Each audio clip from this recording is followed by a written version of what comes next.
Good evening, good afternoon, good morning. Welcome to The Horizon, the voice of the Amba woman.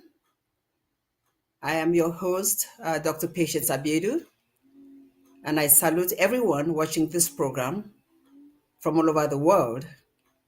I send special greetings, as usual, to our ASA, Ambazonia State Army, who routinely watch over our land, protect our people, and defend our territory.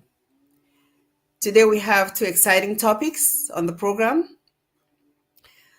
One has to do with conflict resolution and negotiations, and the second topic is on the upcoming elections in La République du Cameroon and what is brewing really in both territories, both La République du Cameroon and Southern Cameroons. With me today, I have two powerful Ambazonians who are not strangers to this program, are here to educate you on these topics and to make you understand that we are here because we believe that at the end of it all, you as Southern Cameroonians will rightfully have a place in your land where you control everything for your children and great-grandchildren.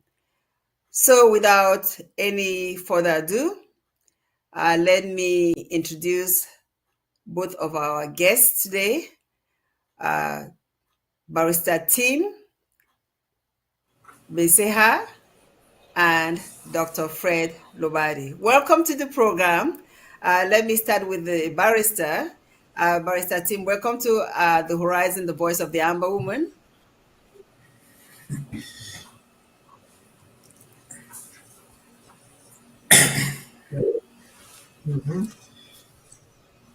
Oh, you can't hear me? Yeah, I wasn't getting you. Oh, I said Okay. welcome to The Horizon, the voice of the Amba woman. Yes, thank you for having me once more. And thank you for having us who are on behalf and behalf of any other person who believe that we have something to contribute, something that we have to learn from, their experiences. Absolutely. And so we're always there. The Horizon is such a big program. It's very, very educative. And it's always an honor to be on it. Over to you. Thank you, Barrister. And Dr. Lobati, you're not a stranger here. You're my permanent guest on this program. Welcome to The Horizon, the voice of the Amber woman. Yes, Mappy, it's a pleasure to be with you once more in the program. I also, Barrister Mbeseha. It's wonderful, and I trust that we'll have a very good discussion today that will educate our people and hopefully give them some guidance how to protect themselves from an evil, wicked, cruel regime killing them. Wonderful. Okay, let's delve. We have two big topics, and I have so many questions for you both. So let's just delve into the program. And Dr. Beseha, I really invited you here mainly because you wrote, you had a write-up that was published sometime early this week or maybe the end of last week that we saw in most of our fora on the Southern Cameroon's Federal Republic of Ambazonia restoration negotiation strategy.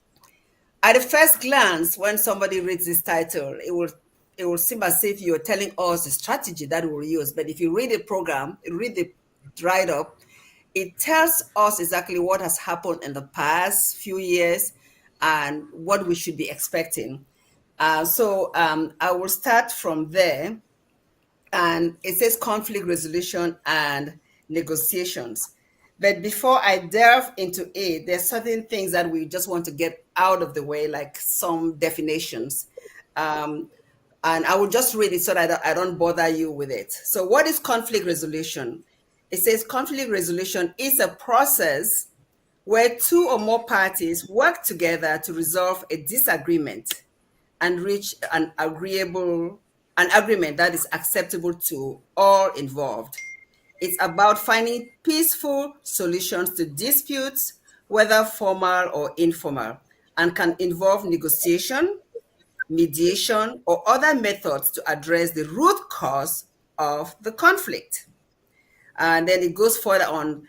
Some key aspects of conflict resolution involve focus on finding a solution, involvement of all parties, seeking common ground, communication and understanding, peaceful and non-violent methods. I'll end here. So, based on what I have just read, somebody is sending me a message. Let me not be distracted. Sorry about that. Okay, based on what I just read, Doc, I start with Barrister Mbeseha. Uh, let's hone on negotiation itself, because when I read that definition, there are different aspects of conflict resolution. There's also mediation and other like. So let's hone on negotiation.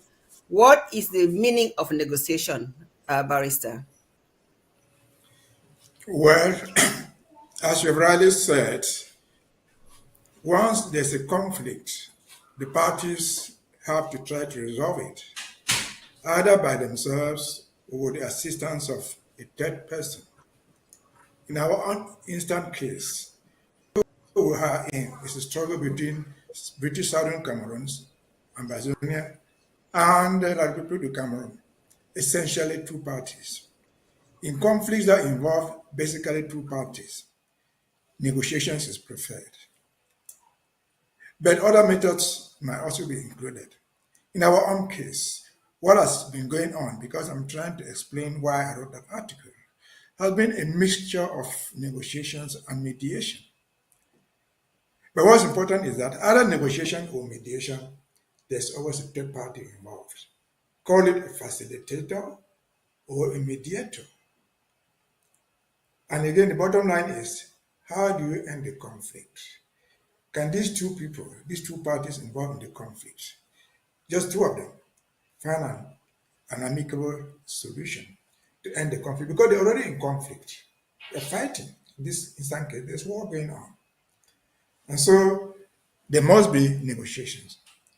But it looks to me, because if you read that article I wrote out, I said that article was not designed for federalists or for unionists.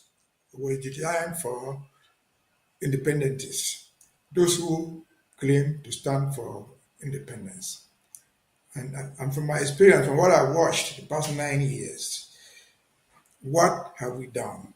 People have tried to talk left and right. Have they been negotiating? Have they been trying to mediate? I did not find a correct answer. Bottom line, negotiation is both parties coming together to find an acceptable solution to a problem, be it by themselves or with the assistance of a third party that you can call a mediator, a facilitator, or any other name. Over to you. Thank you so much. Let me ask another question of you before I go to Dr. Lobati.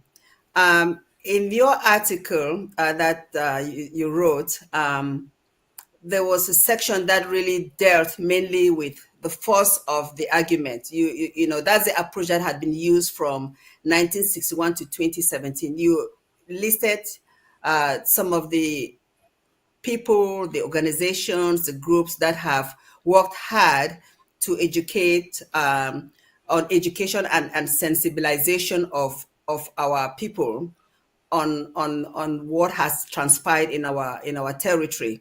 Could you just quickly remind us of those significant persons and organizations and groups and conferences and movements that have been instrumental in getting us to where we are today? Well, again, based on our Anglo-Saxon style of living, the Anglo-Saxon type of democracy, right from 1961, we were screwed up. Southern Cameroonians and Brazilians or West Cameroonians, as we call them, thought that their opponents, the other party, that's the Republic of Cameroon, had made a mistake. They thought that it could be corrected. And so they focused essentially, they said this thing went wrong because we didn't put a comma here, we didn't put a full stop here. But they were mistaken, but they took this thing to the length. They struggled, but they didn't realize that they were dealing with a criminal enterprise. An enterprise that will not kill you than sit down to talk with you. Let me just give you a few examples. The very first powerful one as an organization was Cameroon Anglophone Movement, which existed in the 70s and 80s. What did they do? They preached the doctrine of Cameroon Anglophone Movement. They even call it Southern Cameroon. They thought that people could help correct the errors of their time. They did not do it. CAM soon metamorphosed into AAC1, 1993, April 2nd and 3rd. What was their goal? It was a call to return to the Federation. By putting the case there, trying to show where it went wrong, trying to educate, thinking that the Francophones were not educated, trying to educate them on what the Federation was supposed to be about, trying to tell the world that led us into this through United Nations, that this thing was wrong. That was AAC1, 2nd and 3rd of April 1993. A year into it, because they had promised to meet again. 1994 now came AAC2 with the same doctrine. Let us return to this thing called Federation. But they went an extra mile to say, okay, we shall not call an all-Anglophone conference anymore going forward. We shall transform ourselves into Southern Cameroon National Council. You see, it is now Southern Cameroon Council, SCNC. And they added again that somewhere in their resolution, they said, look, if you don't listen to this thing within a reasonable time, we will reconstitute ourselves and then declare a retirement of our state and our institutions. They added in that Bamenda proclamation that they were not going to constitute again into another AAC. Why? Because AAC1 in Boya had faced all the difficulties from the government.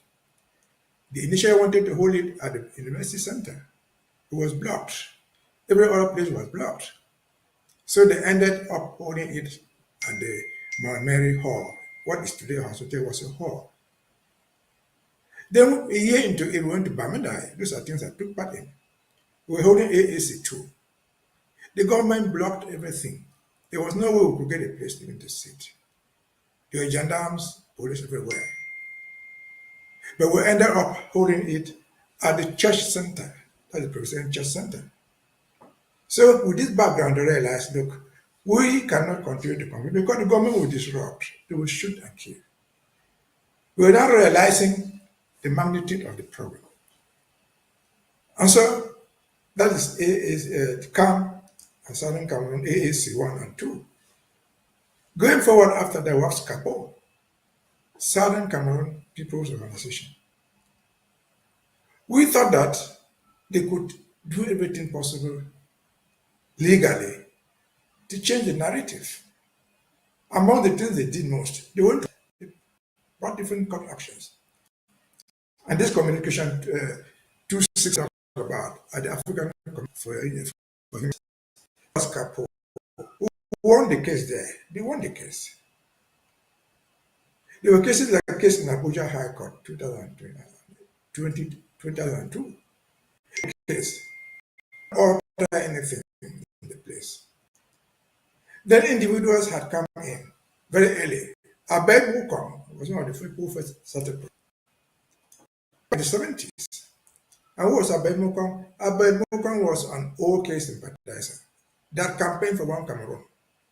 Abiedu was present in Fumban, representing One Cameroon, a satellite state or part of the UPC. When they saw the danger in Abedmokong, what did they do? They arrested Abedmokong in 1970, locked him up, and in 1972, they abolished the so-called.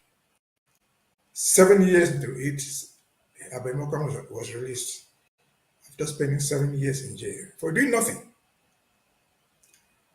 And so followed by people, eminent people like Gorgie Dinka, a former renowned lawyer. They protested, just talking, and they were chased out of the country. These were individuals. Today he lives in exile. He died, others have died. Dr. Ngumne, founding members of SCAPO, and others, they have all died abroad. And then came 2016.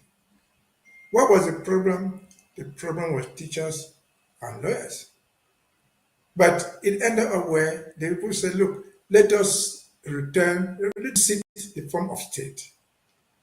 They were just talking, trying to educate the people that the form of state was not the right thing. That was current language. They were asking for a return to the federation. They were still talking. It did not work. 2016 soon gave birth to the war that we're fighting now. And now we're in war. 9 years into the war, what are we doing? What solutions are we finding? What is the method? Because most often, when we talk about negotiations, when we talk about mediation in conflict, it is when they come overboard. They have changed from civility to war. And then the parties will say, well, it's too much. It's like a divorce. Wife or husband, they come home. Very simplest thing.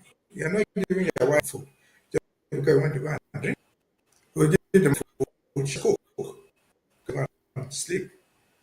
It will boil in a divorce, often in a court. And then you will hear, even a regular court, will be a family court. They will ask, why were you not giving money for? Or, madam, why were you not cooking money to you? And so that is our history. That's where we found ourselves. That's what motivated me to put out that opinion. I've always emphasized it was my personal opinion. It was not a government position now. Over to you. Thank you so much. Let's continue on that same trend. I'm going to bring Dr. Lobati in right now. Just continue from where you ended. Doc, the barrister has already mentioned the very important persons or movements that were instrumental in educating our people or trying to get back to the federation. Really, that was the goal for most of the few years before the war. So, can you just tell us the leadership structure that has evolved, starting from when the teachers and lawyers went on a strike to where we are now, Dr. Lobati? Well, I hope I may have the details, but basically, before I even address from when the teachers, which was 2017 till today, let's go back and look at the true reason why it looks like, in spite of our efforts, nothing seems to be happening. It looks like our efforts in futility to sit down with La Republique to negotiate and solve this problem. The situation, Amazonians or the children of Humba Southern Cameroon have always been sincere and honest. They have known, they know the facts of the historical facts, and they have always been ready since before 1961, when they were forced to sit down with the Republic of Cameroon and discuss, how they would live together as two different nations coming together as a federated state. And since then, in spite of maneuvering by the Republic of Cameroon, all our efforts, which have always been sincere and honest, seem to have been futile and not going anywhere. Yeah. And we need to know why that is. That is why I want to read this. Remember, the Biya regime has put out a paper how they were going to conquer power and keep it in Cameroon in perpetuity for themselves and their children. And in there, they describe their relationship with all the different segments of the society. And in the section on Anglophones, so you need to understand the philosophy of Paul Biya and his government people concerning us, the Amazonians, the people of the former British Southern Cameroon, the English people, speaking people who were divided into the northwest and southwest regions, previously provinces. This is what they say, and this is important because if we don't understand this, we will not understand how they are acting the way they are acting and never ready for any negotiation. This is what they say. They say, we know that they don't want cessation. They're lying here. And we're not dealing with cessation here. But to win big, we'll have to accuse them of separation and terrorism. So they know that they are falsely accusing us. We must do everything to ensure that their sense of rigor is perceived as leftism and ridiculed by other citizens. So even if we're doing the right thing, the fact that we are working conscientiously to do the right thing, they will make it look like it's ridiculed and undermined by the French speaking. Let us not forget that there are agreements between France and England by which the latter, the English, renounced all historical claims to English-speaking Cameroon. So they are saying that, we are impacted by the Anglo-Saxon way of doing things, and we are insisting on our Anglo-Saxon way of approach to things, which came primarily through the fact that England administered us on behalf of the League of Nations and the United Nations, and we learned those from them. The Francophones were controlled by the French, and so England has renounced all of this. Behind the scenes, they had an agreement with the French and they exchanged money for the so-called investments. And when this happened, Charles de Gaulle said, English-speaking Cameroon is a small gift from the Queen of England, who just died, who came to power in 1953. And again, when they were passing on power on September 30th to decolonize us, the British leader handed the flag to Abiedu, not to Foncha. So here they're saying that the British have renounced, they have agreement with the French and renounced all claims. And that is the reason why Britain is numb. Mom, they wouldn't say anything. It doesn't matter what we're saying. Ayub Tabe went to England, tried to go talk to the Queen of England, tried to talk to the Commonwealth. They wouldn't receive him. Now, and other agreements would have been made between French-speaking Cameroon and France to ensure that no English speaker would ever become president of that country. So the entity that was put together when the English speaking together with the French speaking came together in what is called Cameroon, after the French had the agreement with the English to renounce all historical ties and links, they now signed an agreement with the French speaking, I think their leadership, that they will never ever allow an English speaker from English speaking Cameroon to ever be president.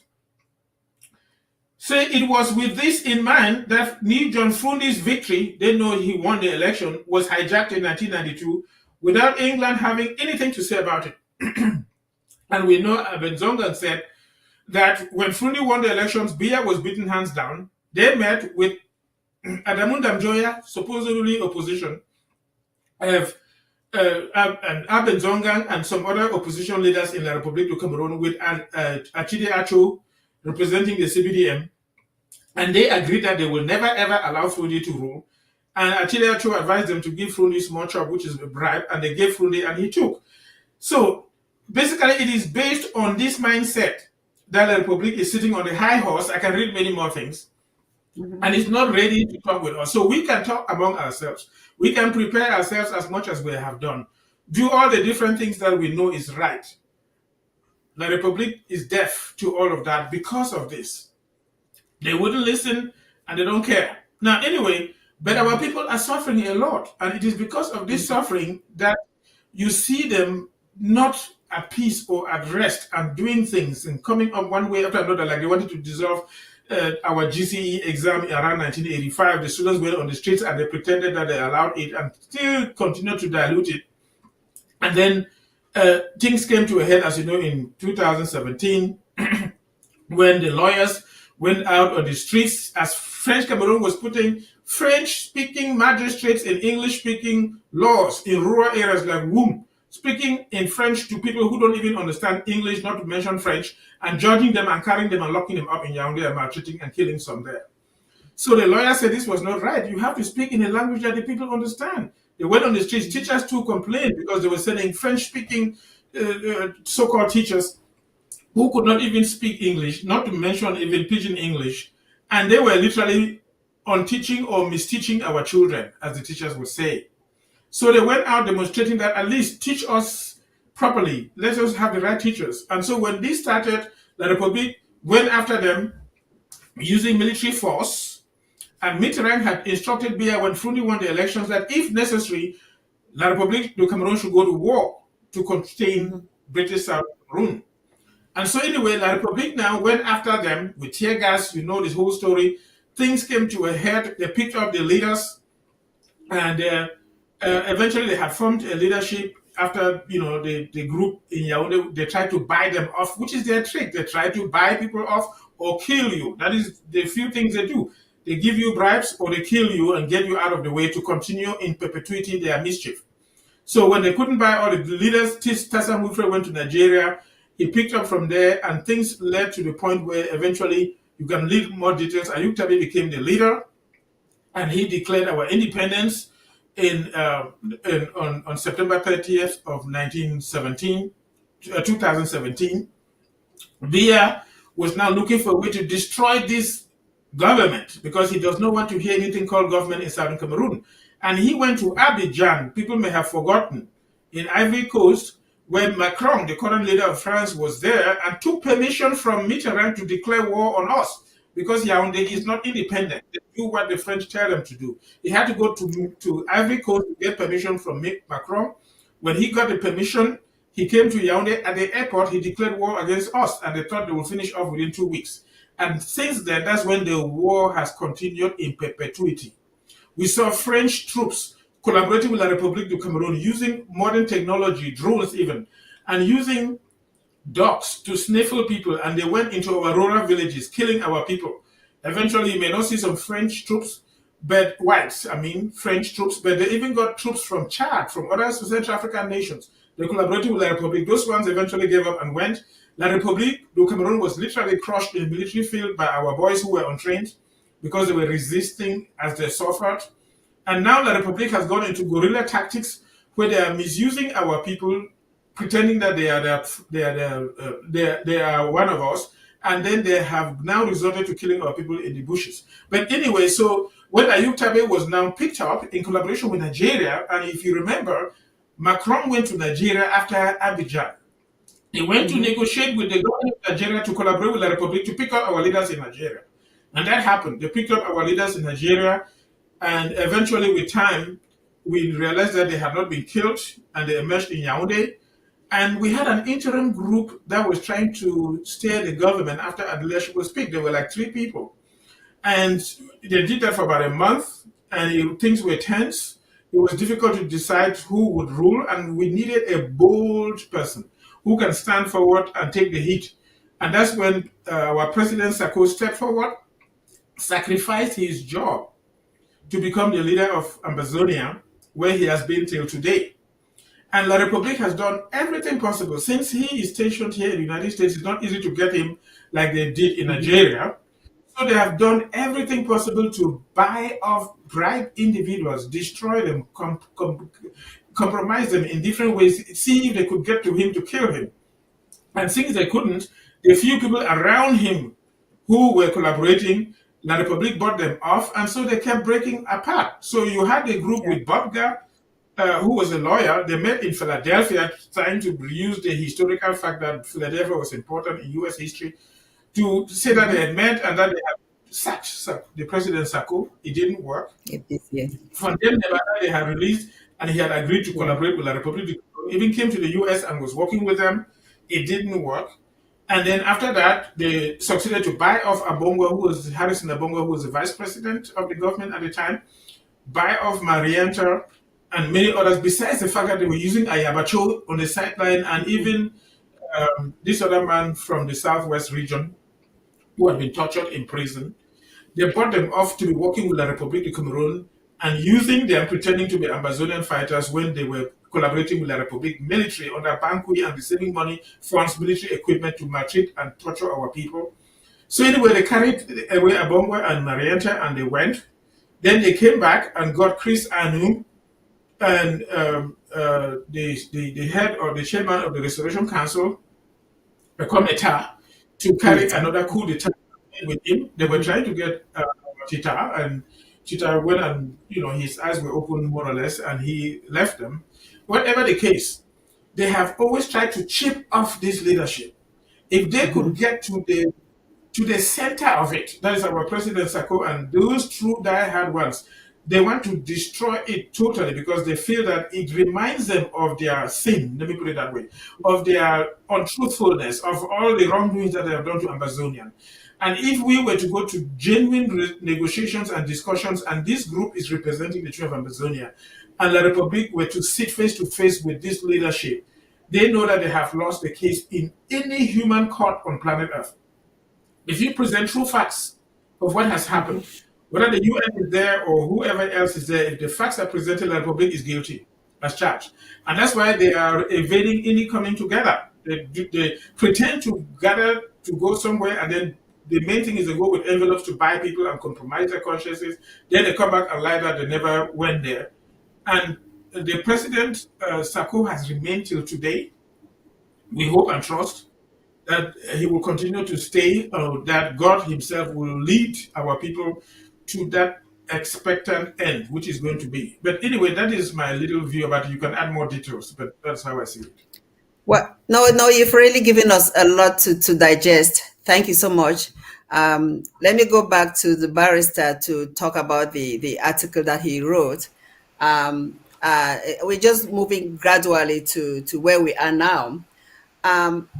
We know that HD, the Swiss government, HD and the Swiss government were key players in the days of ACT. After ACT came on, I think ACT was born on the 22nd of September 2018, or maybe 2019. Maybe 2019. Okay. Maybe 2018 or 2019, but I know it was September 22nd. And the goal was to have this negotiation that we are talking about. But briefly talk about ACT and its demise. Before you get to that, I happen to be privileged to be a member of Team Ambazonia, and even your wife, Dr. Winnie Lobati, was with me there. And at one time, it was a very serious body that I felt could go a long way. Mind you that those who were members were not necessarily those who were going to sit on the table. In fact, most of them were not going to sit on the table. They were going to look for experts. But you're going to go through that, barrister. I know that the United States Institute of Peace was also important because they held meetings with us talking about this issue negotiation. So it was really painful and really a big letdown when Team Ambazonia collapsed. Briefly talk to us about Team Ambazonia because you mentioned it in your article and its demise and why we missed a great opportunity there. I think for those of us who have been in the struggle since the beginning, that is 2016, there are basic facts that cannot be countered. As of now, the struggle, the fight, the war is being prosecuted by so many people, so they claim. Different names and individuals. Whether we like it or not, those names and individuals exist. The strength and the size of whatever each individual is doing is a question to be debated. Go back to your issue. When President Sako secured the intervention, the willingness of the Swiss government to mediate or to help mediate or help negotiate the differences between Ambazonia, British Southern Cameroons, and Cameroon. He knew, it was understood that they were not going to negotiate with President Sako alone. Because if you try to negotiate with President Sako alone, it will be a mistake that they were out there who claim to be individuals and groups. Akwanga with his youth wing, Chuayaba with his whatever military wing he claimed, the Bohebels and so on and so forth. And so the Swiss-led initiative had two components. That is Swiss government that was supposed to provide the mediation or the negotiation chairmanship. Then they had the HD that was supposed to do the facilitation of the business. Education. They had to come to us, to different groups, and tell us how those things work. They had to assist us, if need be, with technical staff. When I say us, I'm talking about Ambazonia, I'm talking about the other party to the conflict. So they're supposed to provide all that. And so ACT was meant to gather this technical expertise because negotiation or mediation involves more than talking. It involves a lot of technical know-how. You can have 100 Gs, but it may not necessarily be a mediator. Even if you're a mediator or negotiator, you must be limited. You can have a PhD in mathematics, in history, in geography. That will not make you an expert in military affairs, which you are going to come to the table. It will not make you an expert in financial affairs. They will come to the table doing negotiations. Maybe our people do not know this. When you go to, we're talking about negotiating our separation. Just to add to what Doctor just said a few minutes ago. From day one, as I've said, from 1959, we've learned that the people of Cameroon were not honest. And the survival of Southern Cameroon, as small as it was, in any union with the people of Cameroon, to yesterday and today, when on the trustworthiness of the other party. There's no way that you change anything in Cameroon unless the Francophone majority agrees to do it. They are not trustworthy. There's no way foreseeable future, even 1,000 years, that the population of Ambazonia will double that of Southern Cameroon to become the majority, of East Cameroon to become the majority. Never. And so the survival of anything that you do with them, that the majority does with the minority, depends upon the good faith of the majority. If they are not keeping in a good faith, it will not survive. And so back to the ACT thing. The ACT was created with the idea of using the HD and other resources to bring all the resources that we have together for negotiation. Again, I've said negotiation does not just involve President Sako or me or you going to sit on the table. It involves more than that. Let me just give an example. If you were, for example, on the table now negotiating, peaceful separation, issues will come up. For example, the military, the armed forces. Even if you are on the agrees to move away to their territory, they will tell you, well, we'll move next week. Why? Why not today? Because we will have so many weapons deployed on that territory. We have to ship them back. It will take 2 months. It will take 3 months. I'm not familiar with military movement. All the military experts will sit down and say, well, if you have so many tanks, you have so many planes, you have so many cars, it could take 2 weeks, 3 weeks to move. That will require the expertise, the input of those with military experience. If we start on it today, which people don't know, the issues that will come up. For example, compensation will come up for what they have done to us or what they claim that we have done to them. Who will handle that compensation aspect of it? Only experts in the economy, in finances, can deal with that. And so I sitting there or you sitting there, just talking, calling yourself a negotiator, you will not be able to handle that. The expertise in economy, in finance, will deal with that. We could have them as Ambazonians. But if we don't have them, this the HD would help us get the expertise from somewhere else. Which the HD, remember that the Swiss initiative was being funded by different groups and different countries. They will pay for all that. That was the function of the act. And people did not understand. They just did not understand, I think, because they killed it without any reasoning. They had no reason to kill it. The only reason for them to destroy it was that it came from somebody they did not like the person's face. And that this has been demonstrated. That because you find them in previous talks that they have tried to hold. It's in Canada, you find a Kwanga sitting there physically. The fact that you lead a group does not mean you're an expert in negotiation. I'm talking about, he found Akwanga, for example, in Canada, sitting there with a certain man called Taylor.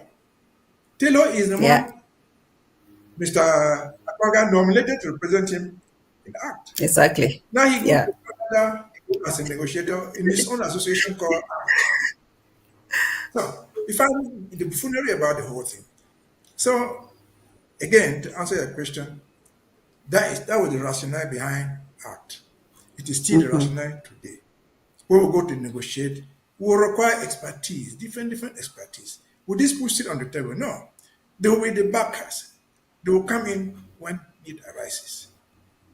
Because so many things again will come up. Just dealing with the economy, just as an example. If we negotiate today, to the situation today, you'll be surprised that, for example, people will say, well, we'll go away. But we have invested so money in Sonara, which is better than the country with Sonara. Money is there. Who have handled that? They put money here. If they put money here, come out of it. This is of economy, of financial. So that was the rationale behind ACT. It is still the rationale. Whether we call it ACT or not, we will need to have that type of structure.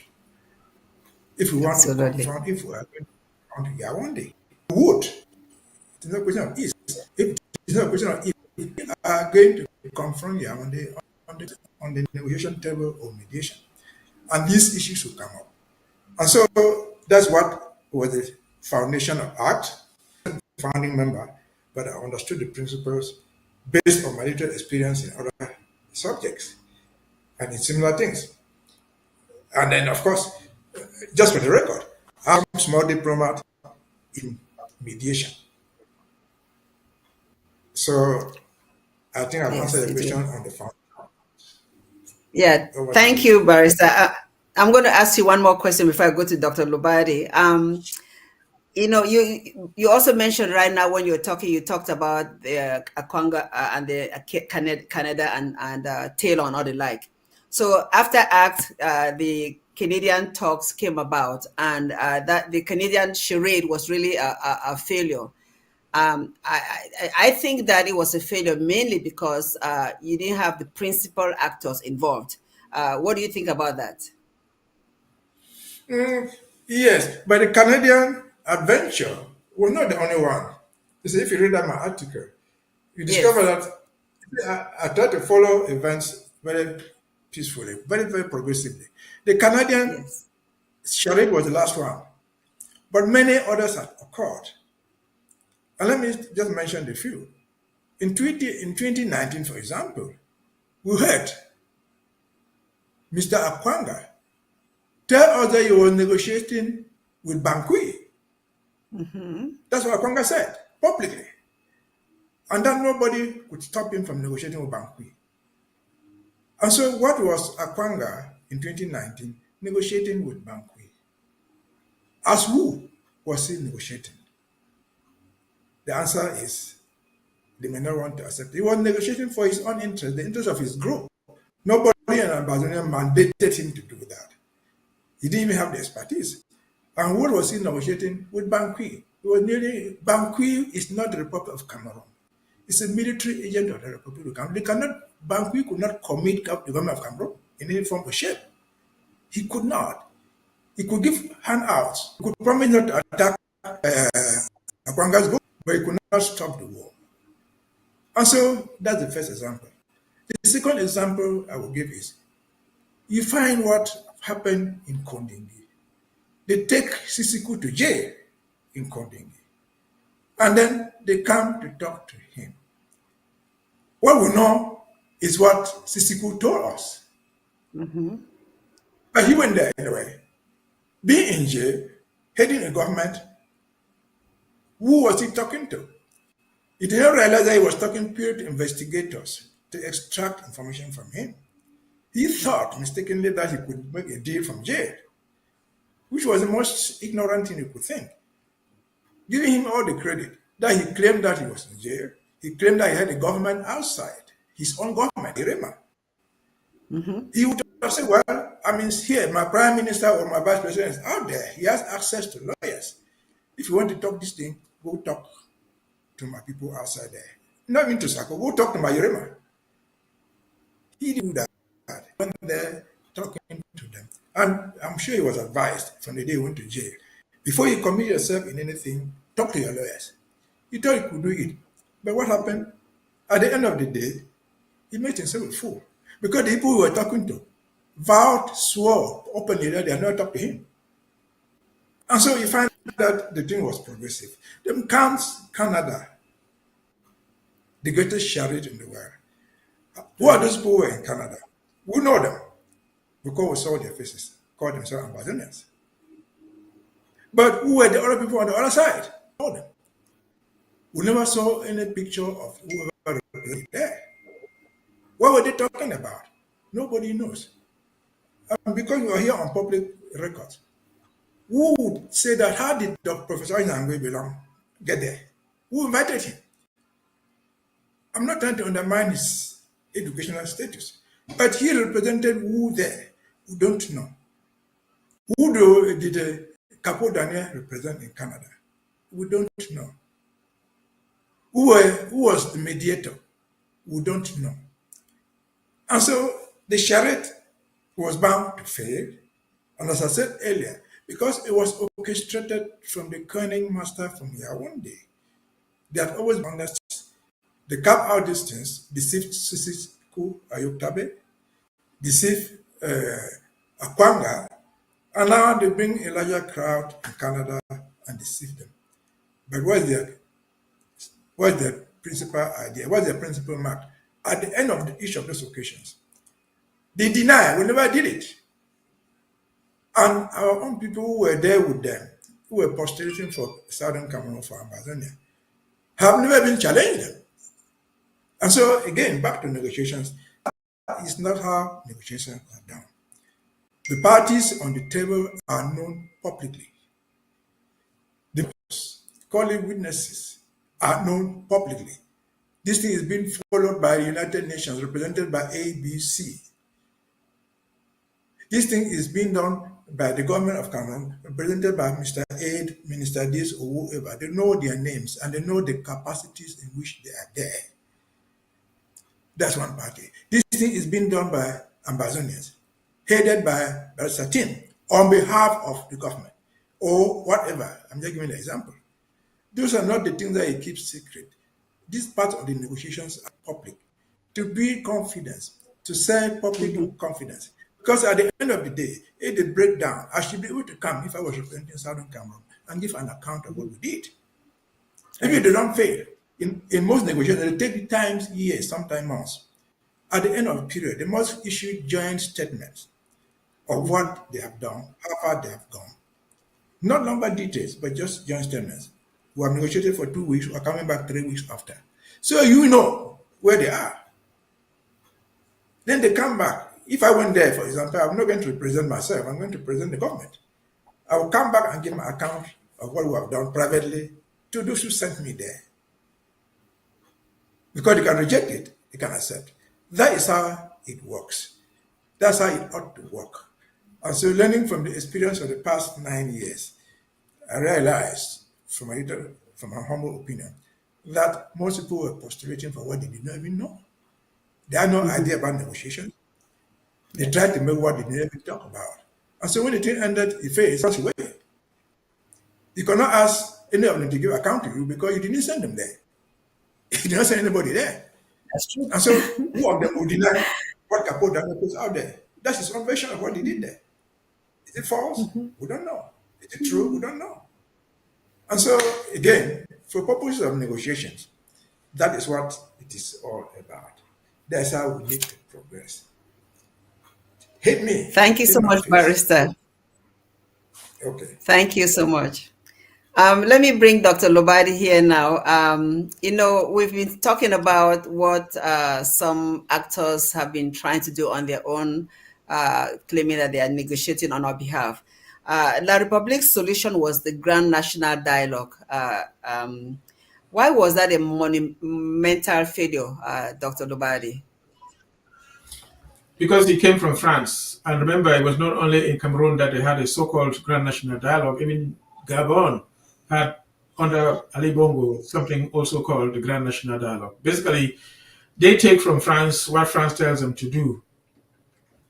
And the regime in Yaoundé is in sync with the French. They can only do what the French tell them to do. That means Biya and his government, they only move when the French say move, or do this when the French say do that. So the so-called individuals that have been attempting to negotiate with the children of the former British Southern Cameroon, they are doing it on their own behalf, guided sometimes by the Republic, even giving funds, basically to deceive some individuals and buy them off to keep us back under subjugation. So Bankwi, who is the chief torturer on behalf of La République du Cameroun, he took over from Foshive.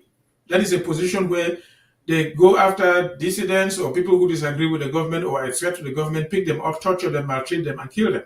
So Foshive did that to the UPC, and then eventually, when they killed Foshive, they passed it to Bankwi, and Bankwi is now on retirement. They passed it to somebody else. So they have a unit that literally tortures people. When they see anybody who is a threat to the government or disagrees with the government, they pick you up secretly, maltreat you, and kill you, or bribe you and buy you off if they cannot kill you directly and hide it.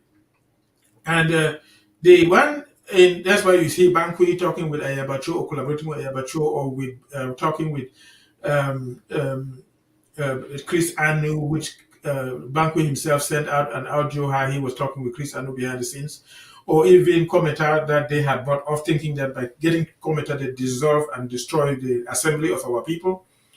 But also the one in Canada, I think the Prime Minister was heavily involved in it. He was the one attempting to help La République du Cameroon government by pretending to gather our people and talk to them behind the scenes. And when they did that and thought they signed something, Rene Sadi came and said they never gave anybody authority to speak with anybody, so that does not represent them. Even though the Canadian Foreign Minister representative said that they had had a meeting and came to a conclusion.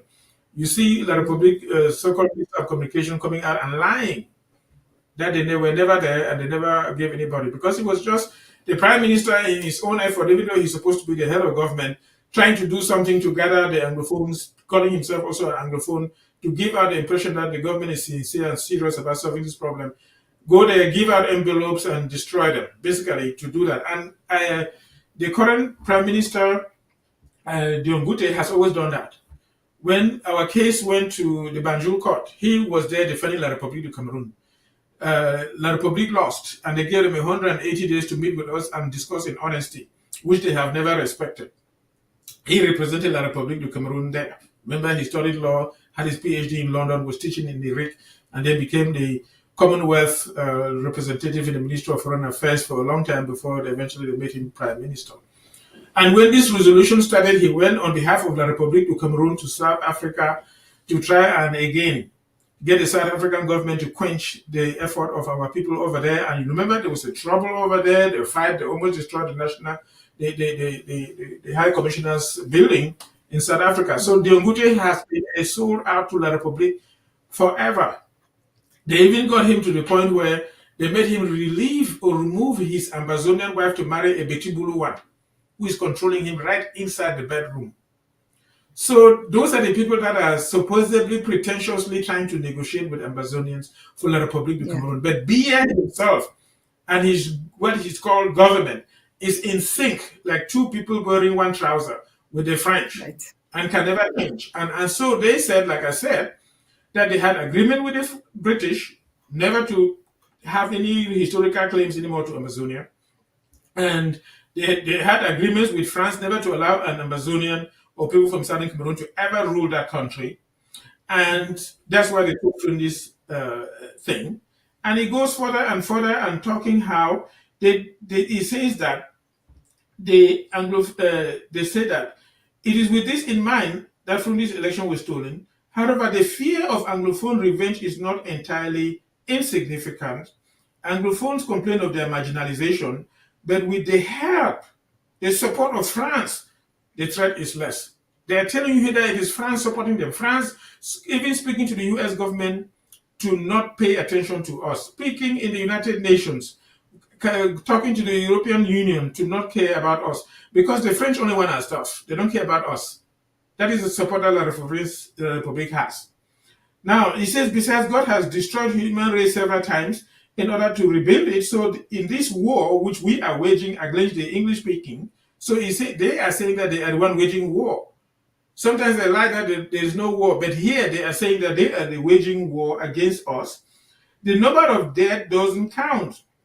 Only the active living matter. So it doesn't matter how many people are killed among us, it doesn't matter to them, or how they are killed. Whether you burn them in acid like they did in Bali. What matters is how many are living. They're only looking for ways to finish them off. We must avoid any form of pity. Hear them. We must avoid any form of pity for Anglophones on the part of the Francophones. That's why they don't feel sorry for us. They should not even feel sorry when they burn our villages. Our mothers are suffering, even roasted little children. Whatever bad things they have done to us, they should have no pity. That's why they are heartless. People wonder, are they not saying this? Are they not feeling bad? No, they don't.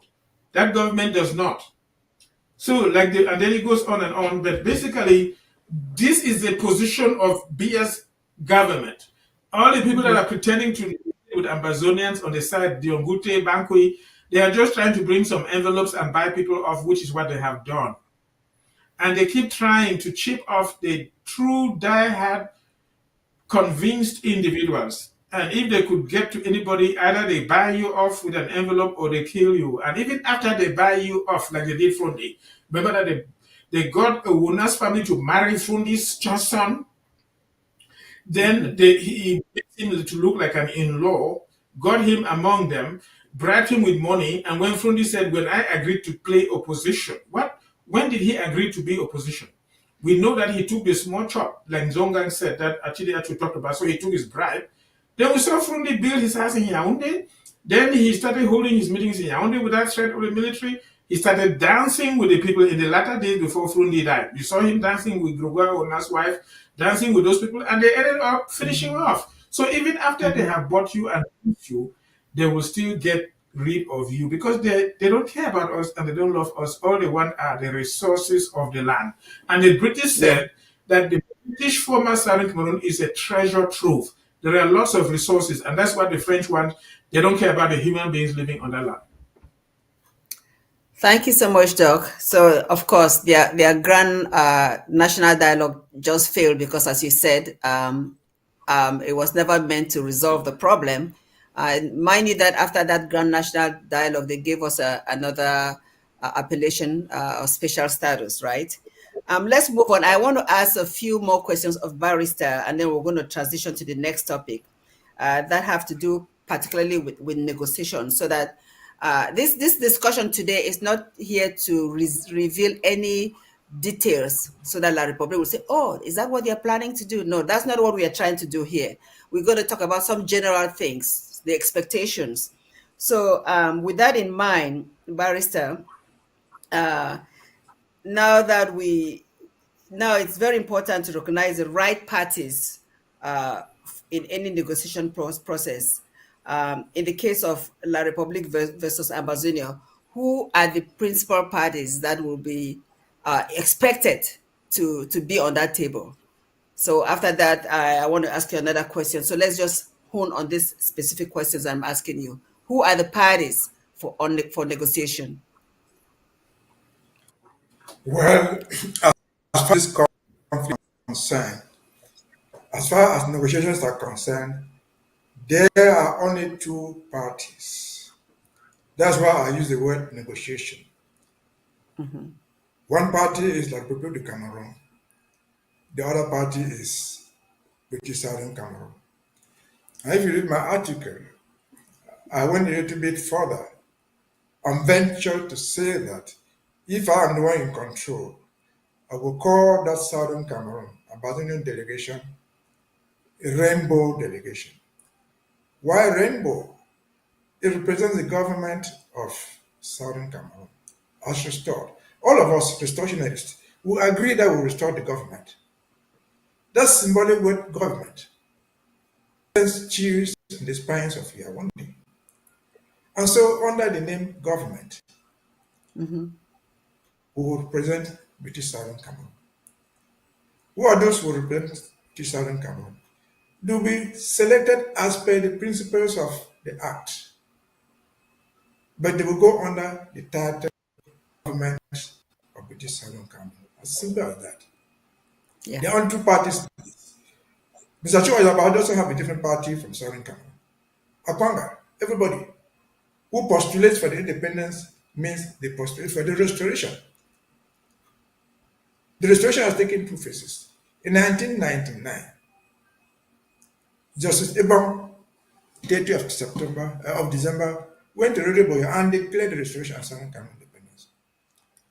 They chased him out. In 2017, 1st October, I think, Sisiko went again public and announced the restoration of Southern Cameroon's statehood and its institutions. That's the Southern Cameroon delegation that will sit on the conference table. And again, we're not revealing strategies, but let me reveal this strategy because it's public knowledge based on what you have just analyzed about the Grand National Dialogue. The Grand National Dialogue was precise.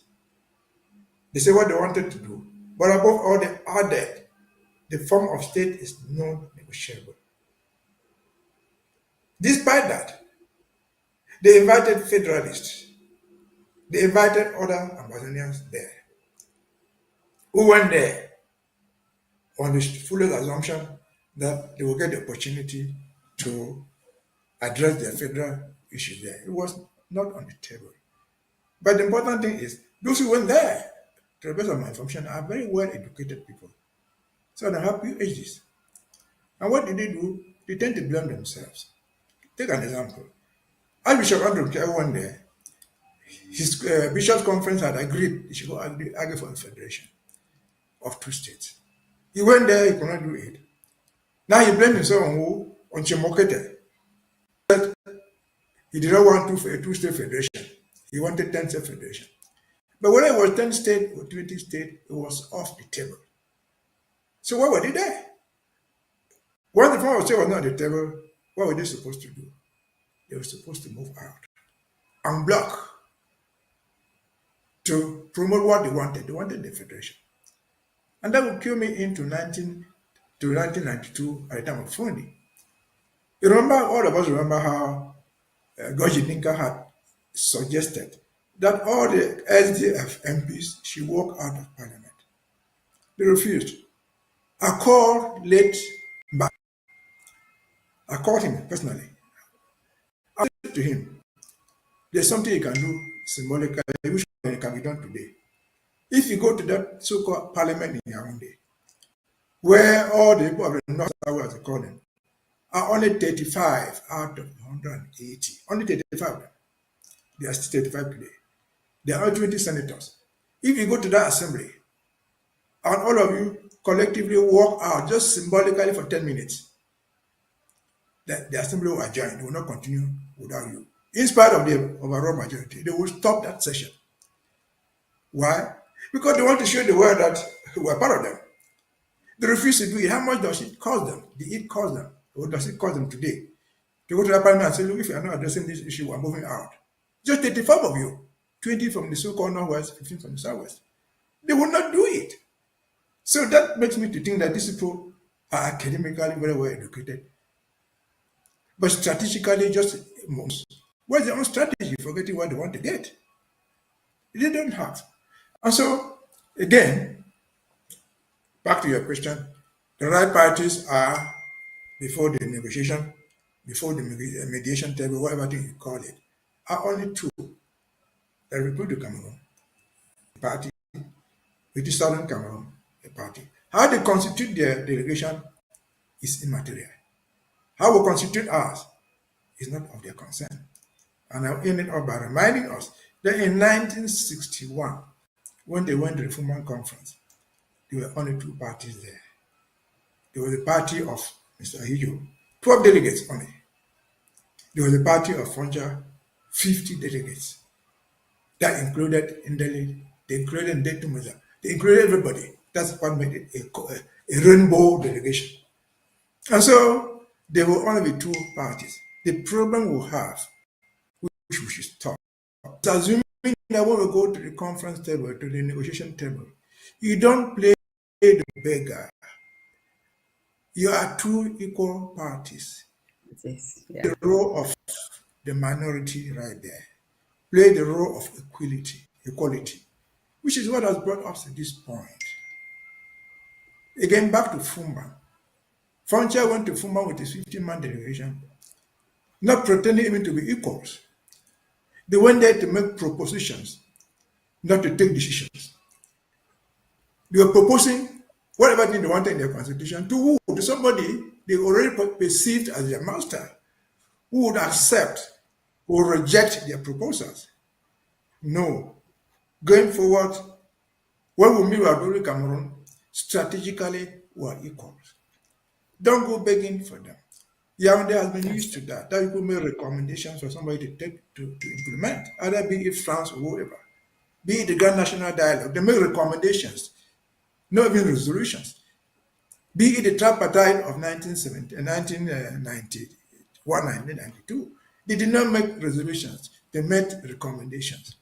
And so again, ambassadors going forward, when the time comes, we will sit there as equals, party A, party B, we are equals to them. They can produce 1,000 delegates, that's the material. 10 delegates, just like there are 12 delegates in Fumba, who are equal to 50 delegates. And so that is the principle going forward. Don't go begging from day one. That was the saddest error Francha made with his delegation. They went to Fumba to do what? They never ever met with the people to discuss anything. They sat in a room there. The emotional idea of, they had just had a meeting in Bamenda a month before. What did they need to sit in Fumba to discuss so-called constitution? They could have taken the paper back to Boya or wherever they wanted. They sat in Fumba. They were fed. They had the opportunity to kiss Bamon girls. And they lost. So again, don't go don't go begging. Go as equals. Two parties. Yes. Forget about who is representing us. He will represent us provided that we go through the principles of the act. Forget about my face. Don't like me, but like the principles that we stand for. Hate Sako to the death, but accept that he did a good thing. This idea of act. Over to you. Thank you so much. I have two more questions and then we'll go to the next topic. But the next question I'm going to ask Dr. Lobati. I know you are the lawyer here, but I'm sure he has an opinion on this. Dr. Lobati, we've been talking about, Dr. Barrister Tim has talked about who the principal actors is, La République and Ambazonia, or the government of Ambazonia and La République du Cameroon. So my next question, and this all has to do with in lines of us talking about negotiations. What is the issue at stake? What are they going to negotiate about? What is the issue at stake? What is the proximate cause of the problem? What is the root cause? Those are all ways of saying it. I just wanted to briefly touch that so the people know. So basically, the issue at stake is the failed attempt of coming together to form one nation of two equal states. Basically, these are the actors, and that's what happened. It failed from the very beginning. It was an aborted process from the very beginning. Remember that when the Germans were crushed during the First World War, the territory of Cameroon was taken over by the League of Nations, divided into two, a portion given to Britain to rule on behalf or administer on behalf of the League of Nations, and a portion given to France to administer on behalf of the League of Nations. Therefore, the German Cameroon belonged to the League of Nations and not to Britain or France. And then after the Second World War, the League of Nations mutated into what we call the United Nations. And by the time we were getting our so-called independence, the Secretary General was Dag Hammarskjöld from Norway. And this was the assignment, that the United Nations, being our true owner, was going to be present. Britain, that had administered us on behalf of the United Nations, would be there. And then with our forefathers, however it is constituted, or our government, in this case, French leading. And then, on the other hand, you have the French as well as the Republic government sitting on the other side, and they hammer out the treaty or the agreement of the form of federation between these two different states. That is, those are the true actors. That was supposed to be the case. But what happened? The French, in collaboration with the British, I personally believe this, connived behind the scenes, just like Bia is saying in this paper here, and killed Dog Hammerjock in Congo. He was supposed to leave Congo and come to Buea to meet Foncha and prepare them towards the meeting in Fumba. But now he had died, so the UN is absent. The British had an agreement with the French behind the scenes when money exchanged hands. And as Bia says in this thing, the British agreed never to have any more historical claims as far as Amazonia is concerned.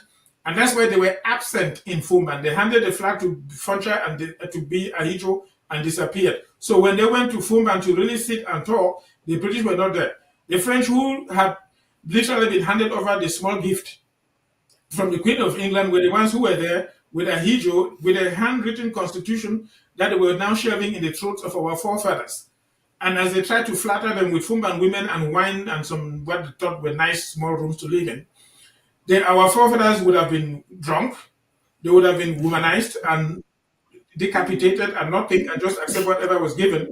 But they hurriedly added some small clauses by saying that the form of the federation, the union, will be a federation, and this form can never be tampered with.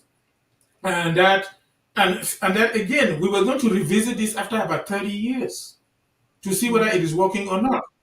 And you realize that the French, controlling the Republic, literally violated all the clauses of that so-called constitution.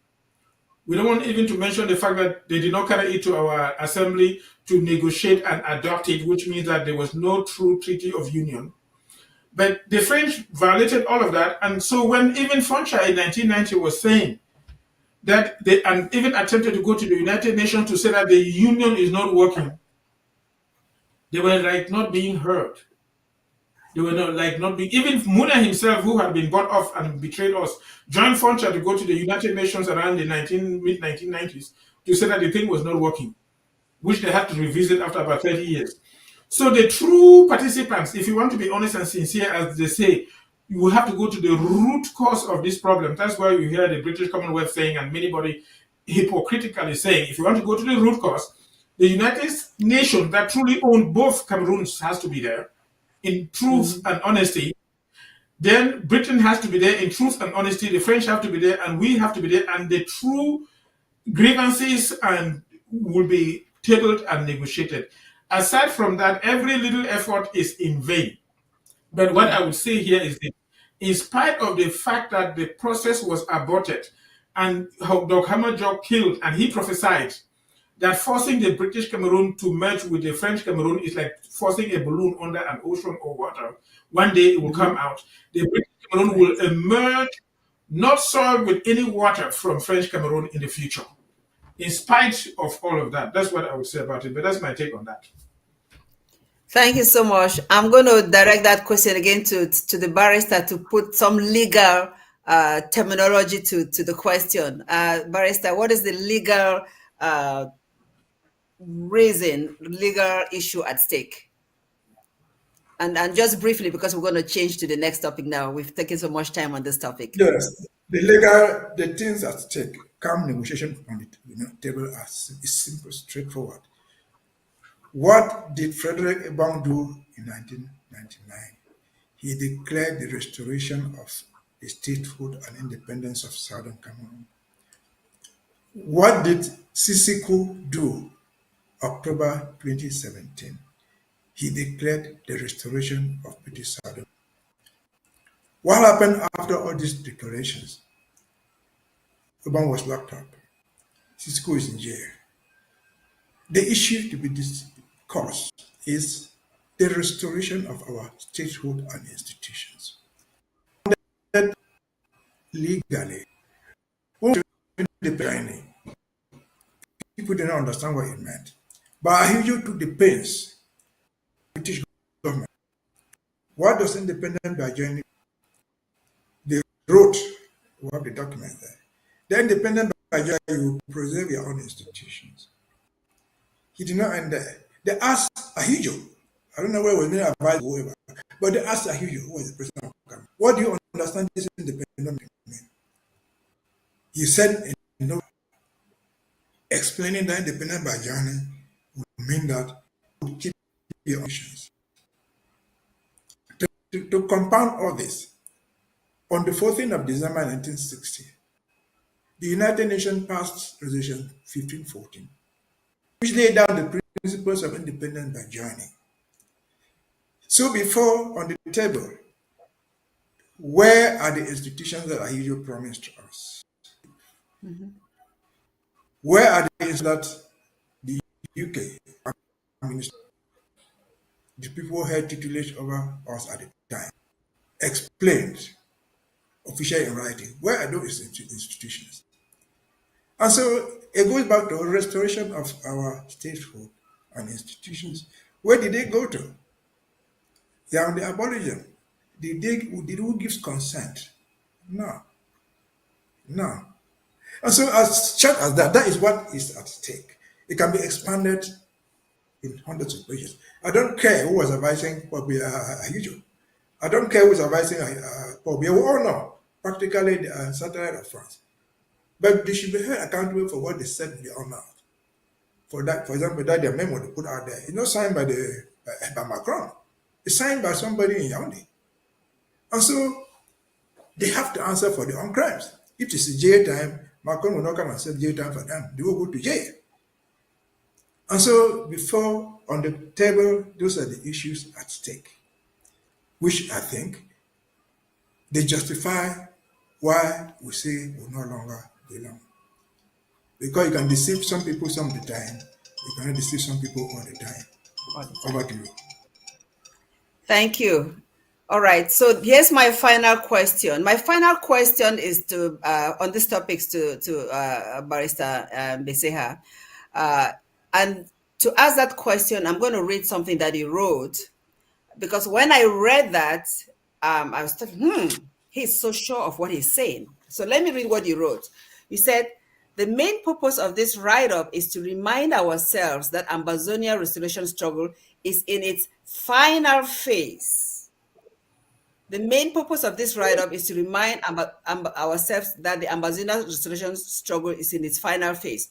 You went on, it says, sooner or later, the two parties, Ambazonia and La République du Cameroun, will, as a matter of necessity, meet face to face to address the root causes of the problem. This is why, as we prosecute the war, we must prepare ourselves for that inevitable face-to-face negotiations. We have all along insisted that such negotiations must be done by an independent, mutually accepted mediator under the auspices of the United Nations, which Dr. Lobati also mentioned. Needless to emphasize that the presence of international observers would lend credence to the process and its outcome. We proceed under the assumption that those who would be selected to represent Ambazonia in the process also already know the history and understand the intricate issues at stake. This opinion is therefore meant for those who are committed to the total restoration of British Southern Cameroon's Amazonia statehood with its institution. It is not meant for federalists and unionists. My question to you, Barrister, is that it's really a bold position you take. What gives you confidence to make such an assessment? Well, you know, when I make assertions like I don't make I don't make them bad. They're made out of evaluation of circumstances. We all know that we are 9 years into the struggle. The 2 cubes of sugar have not melted. The 2 weeks given by President Paul Biya to defeat us have turned into 9 years. But we are fighting a defensive war. But that statement is based on what I see. And what do I see? I see in the next 5 months, as far as Cameroon is concerned, elections coming times early October 2027. Like it or not, there will be a government in Yaoundé. Either the old government refurbished or a new one in place. If you follow their debates leading up to the as far as this is concerned, all of them want to end the war. Not because they like us, no, but because they have been virtually affected, practically affected what we call in negotiation or negotiation, we call it mutual hating principles. They have been hurt to a point that they cannot continue. The economy is down, so they say it by themselves. The country is broken into parts, so they say it themselves. Lost people, people of value to them. I don't know how many Ambazonians have died, thousands. But even they lost 50, those people are so dear to them. The effect of the war is affecting them dramatically. And so you either get, at the end of October, or early in October, a government here on it, reinforced to fight us back, or prepared to take the realities of the hurt. They have borne enough of this. We have borne the blunt as well. But it's not for us to decide because we are defending ourselves. A person who is defending himself or herself cannot end the war. The only way you can end the war is to surrender and let your opponent capture you. Since we are not prepared to surrender, in spite of the mutually hating principles, we have been mutually hurt. It is for them to take the step, the rightful step, the honest step, not negotiation in Canada without international, not the Grand National Dialogue. Because the Grand National Dialogue and Canada were linked together. The Canadian Foreign Minister was contacted to facilitate the implementation of the Grand Dialogue. She was not asked to mediate. She was to act as a facilitator. And once she ceased acting as a facilitator and became a mediator, Yaoundé was right. They said, we didn't send you there. And so again, Canada too will come up with the real mediator, a real facilitator, a real negotiator, whatever name you give him. But Canada too, maybe we call in Madrid, maybe you'll be in Japan, but I see it coming. That's the basis of my assertion that we better do it now, because 4 months to October is not a long time. If we are not recovered from the mistakes of the past 7 years, 8 years, with Choyaba, with Akwanga, with the Canadian charade, it has taken us years to go through those things. Now 6 months, we should have a real reflection on what we want. Have things clarified. Again, I always put myself out. So anybody who has a contrary view, strategically or intellectually, free to challenge me.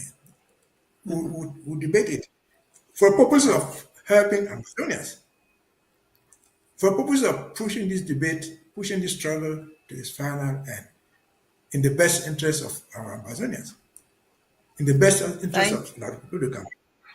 So they save their own, they save the lives of their own citizens. Over to you.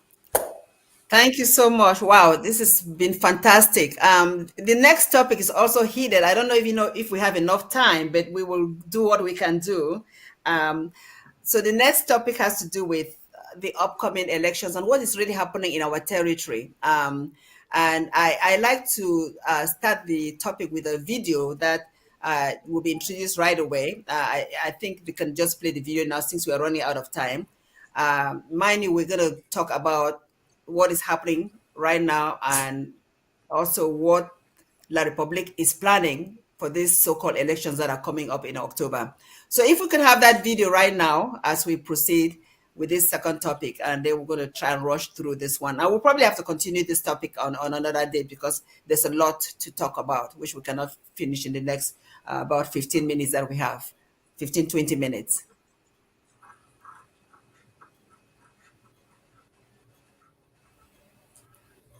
So a few weeks ago, in May of this year, news were in circulation of an eruption by the people on the streets of Douala and Yaoundé in Cameroon. On May 31st, Cameroonian opposition leader Maurice Kamto led a rally at Place de la République in Paris. The event aimed at mobilizing the diaspora to advocate for political change ahead of the upcoming elections in Cameroon. Earlier in May of this year again, members of the southern Cameroonian diaspora held a significant protest in Ottawa, in Canada, demanding an end to President Paul Biya's regime and highlighting ongoing issues in the Anglophone regions. Ladies and gentlemen, incidents including attacks by separatist fighters and operation by Cameroonian forces also occurred, leading to multiple casualties and arrests. For instance, on May 14th of this year, security forces reportedly conducted an operation in Pinyin, resulting in 5 deaths. If you care to know why these incidents are happening, ladies and gentlemen, well, it's because the country is stagnated. Nothing of significant development is happening there in Cameroon. Cameroon isn't developing because in the last 42 years, they've had one president leading their way, Paul Biya, the guy who has led for 42 years, and the people have had enough, and we are in support of them. They demand the resignation of their president, Paul Biya, who has been in office for more than half of the age of the population and still counting. Ladies and gentlemen, there is a presidential election coming up in October of this year in Cameroon, and the people are anticipating that the 92-year-old man may seek re-election. The man cannot walk properly and is usually without self-awareness. His condition is similar to former President Biden of America, but this time even worse. The suspicion is that in the worst case scenario, where his health doesn't permit him to run in the elections, he may do what Nasingbe Eyadema did in Togo. He will replace himself with his son, ladies and gentlemen. He has a son by name Frank Biya. This guy had kept low profile for many years until he recently stepped into the political spotlight. Since around 2020, Frank Biya has become more visible in Cameroonian politics, attending key state events and meetings with influential politicians and business figures. Ladies and gentlemen, he is 54 years old and doesn't hold any government position at this point. He is a private businessman in the field of logging and real estate. He is the one most people suspect might replace his father. When that happens, ladies and gentlemen, which we'd hope that it doesn't happen, Cameroon will have to buckle up for another 30 to 40 years under his rule. And the reason is simple. Paul Biya, his father, is alleged to have committed the entire leadership of the country into swearing a secret oath to protect him and whoever he puts there as president, so long as these people continue to hold their positions. Ladies and gentlemen, meaning that so long as these heads of government institutions and departments in the military, police, immigration, and all should continue to fill their positions, they are obliged by oath to protect Paul Biya and his family. This is what is alleged. This explains why, for many decades, in the midst of agitations and separatist enforcement, nothing of real threat has ever come close to ousting him. Therefore, ladies and gentlemen, it's important that the people of Cameroon take their destiny into their own hands before this window of African revolution closes. And I'm talking about now. I therefore want to take this opportunity to speak to the people of Cameroon. Your October elections are coming, and you have a decision to make, a decision that can either maintain the status quo or change it altogether forever. You have to remember. Well, because of time, we cannot finish it. We will probably play that on another program and talk more about what his conclusion was about. But I want to start this segment with you, Dr. Lobati. We've already seen several videos about people talking about trying to run again. We've seen really videos back home of youth supporting. Just before you had 20th May and even 11th February, you had some segments of youth supporting Biya for president. And I don't know where these youth are coming from when they don't even have any prospects for themselves, and they're jobless and they're supporting Biya. But let me ask this specific questions. What actually is La République du Cameroun up to on the ground in southern Cameroons right now? Because remember, we're talking about elections, and that will affect southern Cameroons, wherever it is, somehow. But what are they doing at this moment on the ground in southern Cameroons before we see what happened in Yes. October? So basically, everything that guy is saying is true. Unfortunately, we didn't complete it. But the situation is this. I will bring the issue with Southern Cameroon. But the situation is this. Whoever is president of La République de Cameroon is serving at the pleasure of the French. The French put Ahidjo in there. They maneuvered and changed electoral numbers to place Ahidjo over Bida in French Cameroon before they claimed that they had independence. And since then, they have always manipulated election results to keep in power who the French want. The true leader of Cameroon in Cameroon is the French ambassador. And so basically, if the sitting president is not doing what the French want, they will outmaneuver and get that person out, which is what they did to Ahidjo. So they removed Ahidjo and put Biya in, and Biya has to do what the French want. If he doesn't, they will also get him out. It's not that he is a unique, some kind of a special person. They will use anybody that they can, as long as they keep that country under their control to extract the resources. Remember, the interest is not the human beings living there, it's the resources of the land. They believe it's their property. Now, that is one arm. And so, as he says, he's Mitterrand's best pupil or best student. He's a big servant of the French, and he only does what the French want. If they ask him jump, he asks how high should I jump, and he will even jump higher than they want. Now, the other aspect is, like you heard him say, that the people in leadership have sworn secret oaths to Biya, and that is a fact. In fact, the esoteric societies, those are secret societies that control politicians around the world. They are predominantly in Freemasonry and Rosicrucianism and many others. The one that controls in Francophone Africa is from France. Most of these societies grew up in Britain, right far to Scotland. It's a long story. I don't want to go into all of that. But the one that controls Francophone Africa countries is from France. And they make sure that the leader, the president of each country, is the head of the esoteric society. So Biya is the head of that esoteric society, and they are indoctrinated, I believe personally, hypnotized to serve the interests of the French. And so Biya is the chief witchcraft of that group in Cameroon. That's why you heard him talking about other people trying to compete with him as apprentice sorcerers. That means people who are still learning to be witches. And so he has gotten all these people to swear that for them to maintain their positions, remember, he's not changed government now for over 10, even plus years. Some ministers have served for over 20 years in their position. The Speaker of the National Assembly, the President of the Senate, they are collapsing health while stay out for a long time, but they keep appointing them even while they are in sick bed. So as long as he maintains them there, they have sworn to maintain him in power. And recently what he has been doing is people who have occupied positions in their party as well as their government and they eventually died, he appointed their children to take over the positions of their fathers. What he is indirectly saying is that he, being the chairman of the CBDM party, and remember that the CBDM party says that the president of the CBDM party is a natural candidate for presidential elections. So there's no competition within the CBDM party. Whoever is the party president, he is the one who stands for the elections. That's what Jacques Famendongo will tell you. He's the communication secretary of the CBDM party.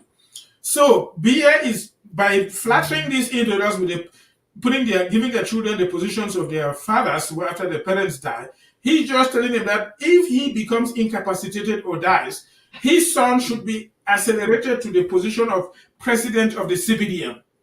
And by that, he is the natural candidate of the CBDM party, and they'll maneuver elections like you know how they always do, and then claim that he has won, and therefore his family will continue ruling. As far as Ambazonia or the children of former British Southern Cameroon are concerned, this is what they are doing on the ground, like you asked me. You know, we thought that we are restoring the structures of our government. That means the executive branch, the legislative branch, and also we talked about the House of Chiefs. So what they have done is they have co-opted through bribery and corruption all the chiefs within the Northwest and Southwest region into an association of traditional rulers in Cameroon and are indoctrinating them, making them take that oath to sell beer alone. That way, that part has already been compromised. And then not only have they been seeking to bribe, buy off, or kill secretly individuals within Amazonia that are still fighting this cause or trying to defend our cause that they may be afraid of, try to buy you off, kill you off, do everything possible to eliminate them. They are secretly picking out strong, dynamic, young people and killing them off. So right now, as we are speaking, say the Bamenda Airport or the Cooperative College in Bamenda, there are many other secret places. When they see any dynamic young person walking on the streets, whether at night or when it cannot be noticed, plainclothes police officers, and they'll pick you, gather you, take you there, torture you to death, and it just disappear you. So they have been secretly killing our people. Not only, as I said, the Bamenda Airport and Cooperative College, go to Basso, all the other areas, they have secret corners where they have been killing our people. And that way, they are quenching everything to maintain us under their control so that when they have changed government in Yaoundé pretentiously, we remain in subjugation and they continue extorting our resources. Basically, in summary, that is what they are doing right now, as far as Amazonia is concerned. Wow! Oh my goodness! This is a big topic. We will have to continue this topic next week because there's another program coming up shortly. Barrister, let me ask you from this video that you saw, if it were to happen that Frank Biya is made president, what do you think the people of La République du Cameroon will do? Will they just sit quiet and accept it, or will they do anything about it? What's your projection to this matter? Now, my projection is that there's no way Frank Biya will be made president. I take it from the rally in Paris. Camto's rally in Paris on the 31st of May was not a tactical error. It was well planned. Why Paris? All of us agree, and the Yaoundé people agree.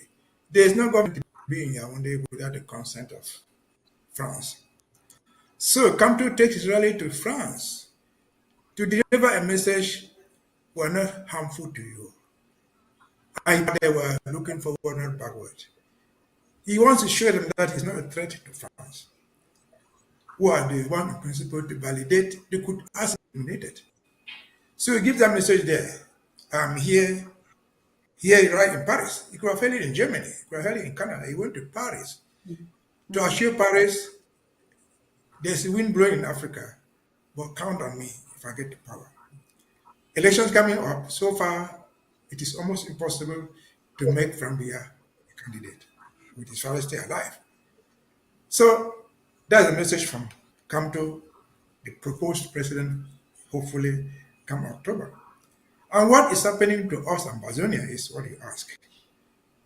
Why? That man is talking on the 31st in Paris. On the 27th to the 31st, a certain Diom Gute is in Boya. What's the purpose of Diom Gute's visit? He's a prime minister. But he went to Boya not as a prime minister. He went there to launch the campaign of the presidential elections. See the regalia in where the war secret all of them. And the message he delivered, his message was to tell of the unfulfilled promises. Lying about lies. Two things he said, for example. No, we're not trying to be a refinery in Kribi. And then how did he come there? It is their own official document that they are going to refine oil in Kribi. That one they run to refine in Kribi will come from where? Will come from the moon? He's done to refute what they have written down themselves, talking to Anglophone, they call it. Two, all the Tico airport will be put. Tico airport will be put where? What I know of Tico airport, you cannot put Tico airport anymore. The word they used to call Tico airport is occupied by houses. It can be another airport. But this John Gute, there, and train them how they will go and be a stadium in Kumba, or the road. These are all election promises, which are meant to assure the stupid Amazonians that life is not going to be what you thought. There's another was that you thought was dead is going to rise. Why did he die since 2019? No explanation. The airport which he thought was dead will be revived. Why? We don't know. The Kumbada has been abandoned. It is the largest town in the south of the world. We suddenly stadium. For who? We don't know. And so this is an election campaign Diambote is doing on the ground. Because they know that the people who pose them a threat, a real challenge, are the Anglophones, the Northwest and Southwest. That's the launch of President Paul Biya's campaign. Does Paul Biya intend to be there if he's elected? No, Paul Biya just wants to seize the opportunity to put by decree or any form his successors, if he's elected on October 2nd or whatever. By the end of the week, he'll make a decree, create a vice president, create this, create this, create this. And so put in the people who are scheming for power, and either retire home or die because his death is near. It's just natural. At 93, he should die. That's what Mugabe tried to do. When they kicked him out, he did it for 2 years. He died. And so that is what is happening on the ground. That's what we have to open our eyes to. We're not so stupid. The barons of the CPDM, again, it was not a mistake that Paul Biya said, well, Buea was once the capital of southern Cameroon. But the best president, Diambote, his campaign manager, is Buea, because it covers all Anglophones. The best thing he will promise there is the tickle oil we're complaining about. It's the deep sea pool we've been complaining about forever and ever. And so that's what I see with the election coming in. But again, I suspect, everything being equal, Kamto will be the next candidate. He will not be eliminated. Everything being equal, if Kamto wins the elections, what do we expect of the Kamto presidency? Knowing what allegiance he owes to France. We don't know. But we have to keep our eyes open. And for Ambazonian CPDM people, because they are the ones making this nonsense. Keep your eyes open, but keep your nose also open, because you vomit out that thing or you pee it out by force. Over to you. Thank you so much. There's another program coming. I am hoping that both of you will be available next Friday so we can continue this conversation. Let's talk after this because it's a very important topic. We took too long on the first topic, so we ran out of time. But this subject has to continue next Friday, God willing. I want to thank both of you for being on the horizon. Let me just give you 1 minute each to just give your closing comments, and then we'll end the program because there's another show coming up. Let's start with you, Barrister Tim, and then Dr. Lobati. Your closing comment. Again, thank you for following us. This segment was supposed to be, it is essentially dedicated to negotiations. Keep your eyes open. Keep your eyes open. Because negotiation and mediation mean so many different things. They mean a give and take. What shall we give in? What shall we take in return? Our future negotiators have to decide this. They have to discuss this privately, because there's no empty negotiation to give and take. But again, we have long since passed the time that will deceive us. Our eyes are open. We can see, we can read, we can hear, we can smell the rat.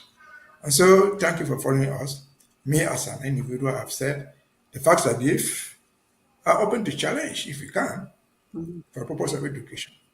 So that's my intake. Thank you for having me in this forum. Thank you, over. Thank you so much. Dr. Lobati, over to you. I hope you'll be available next Friday. We can really delve on this topic. But what's your closing comment? Basically, what I would say is that the French don't have an allegiance to a specific person or name or tribe or any person of that nature. You can watch it in other countries. In Gabon, you remember the Bongos were there. They passed it to Bongo's son, and when things were getting hot across the Sahel, the French faked a coup and pushed a cousin of the Bongos in, who is now called president there. They can put anybody, even in Ivory Coast. Remember, you used to have Wilfred Bonnier and his family tried to take control. And Ouattara, they even disqualified him and claimed that he was not a national. With time, when the French thought he was a useful candidate, they forced him down the throat of the Ivorians and even prolonged his term of office and are using him as a willing servant. So the French can use anybody. They don't have an allegiance to the person called Biya or his ethnic Bulu tribe. And it looks like Kamto is signing an agreement with the French. He's even promising that he will protect Biya's family so that the Bulus will not feel threatened, so that Biya himself will not feel threatened. and he's having a big rally in France. So the French are willing to use him as long as Cameroon will remain under their control, and they can use anybody, just like they used Abiedu and use Bia, they can use Camto, anybody that they can use to keep us under their control so that they can continue exploiting the resources of the land. They don't care about the human beings living on the land. But whatever the case, as life goes, there are phases. A person is born as a child, grows up to be an adult, gets old, and dies. Things are going to change, and they will change for the better, even as far as the children of Amazonia are concerned. That is what I will summarize here right now. Well. Thank you so much. And I'm really proud of you both. I'm really grateful to you for all the information you've passed over to Amazonians. We're going to conclude the program today. I want to express my sincere gratitude to everybody who has watched us today. I believe that La République du Cameroon needs an Ibrahim Traore. Southern Cameroon needs an Ibrahim Traore. That's the only way there will be significant change in both regions. Camto is old news. Bia's son Frank is old news. Those are people that will not bring any significant change. They will continue in the same path of France. So we need an Ibrahim Traore in La République du Cameroon. We need one in Southern Cameroon, Ambazonia. And those two nations will live as good neighbors. That's the only way for peace to come in that region. So with that said, so long, and thank you for watching The Horizon, the voice of the Amber Woman. Till next Friday. Thank you so much.